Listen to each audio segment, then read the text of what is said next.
সাজলো আবার চন্দননগর।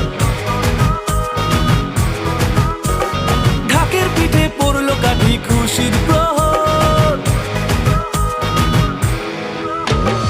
আলোর সাজে সাজলো আবার চন্দননগর। ঢাকের পিঠে পড়লো কাঠি খুশির প্রহর। আমন্ত্রণ জানাই সকলের আশা চাই, এরম পুজো আর তো কোথাও দেখতে পাবেন না। সবার সেরা এই শহরের জগদ্ধাত্রী মা, সবার সেরা এই শহরের জগদ্ধাত্রী মা, সবার সেরা এই শহরের জগদ্ধাত্রী মা।